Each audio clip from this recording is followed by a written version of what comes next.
Hi, Juan from Steve Wozniak of Apple.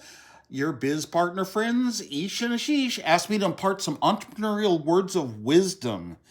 You hardly need entrepreneurial words of wisdom. You've been very successful, but you know what? More than products, more than services, the important things in our life are friends that actually care about us. And you're lucky to have Ish and Ashish.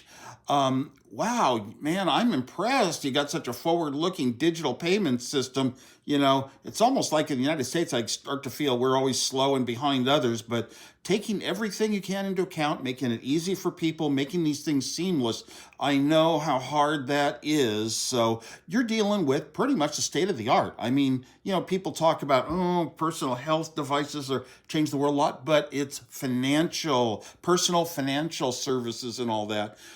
This is the state of the art. It's just changing so much and so fast. It's like computers once were. So you are aligned with the future, and you'll get the best employees because of that. They'll believe in that.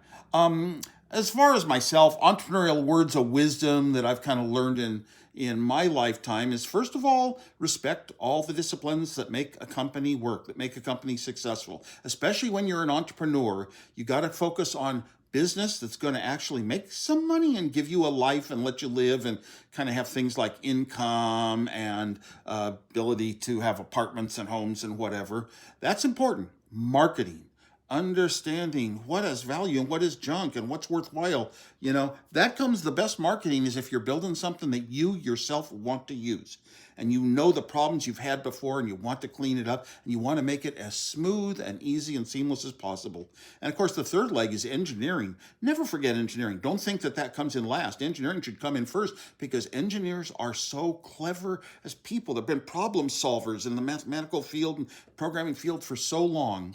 But whatever you do, when you have a little, an entrepreneurship, a company, a startup, have some fun in there. The employees should not only be working, while they're working, they should have elements of fun and should not be driven to where they feel bad about their job. Heck, you're not going to get the best work that way.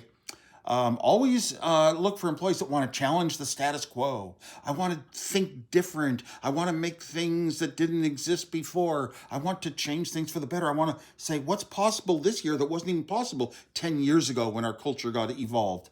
And look for shortcuts. Look how to make things simpler. To me, that's looking for shortcuts is like hacking, finding a way to do something better that we're not theoretically supposed to have had the method, or people didn't recognize it or know it.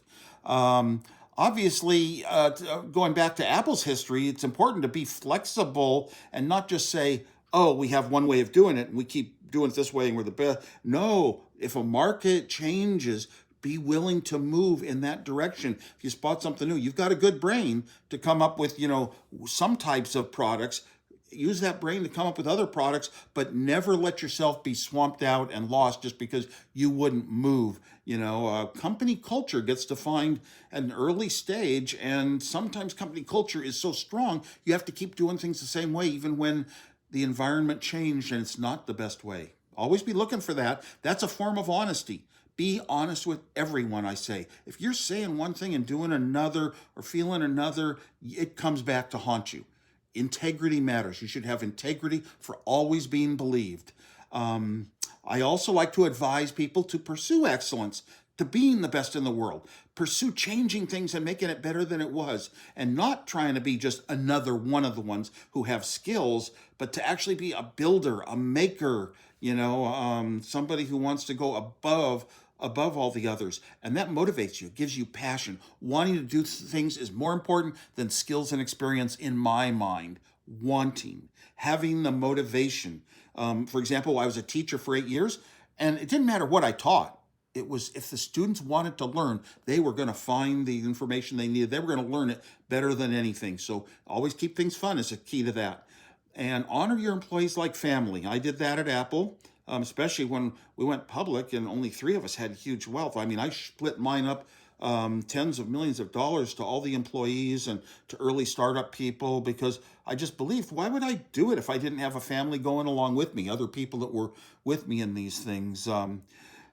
Additionally, always remember to look back and honor those parts of your life that helped you. Obviously, your parents, friends, compatriots, schools you went to, companies you worked for, businesses. Honor those that helped along your stepping stones to become successful like you did.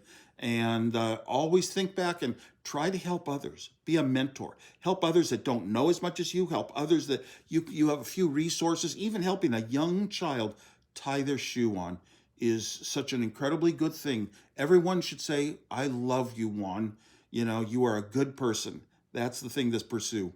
And think about, and think about the users of your tech. What are they going through? Are they saying this is wonderful experience? And that gets back to, like I said before, pretend you are one of the users of it, and you'll have the best marketing, and that's the most important aspect of business success. Well, Juan, peace and best wishes as we move forward.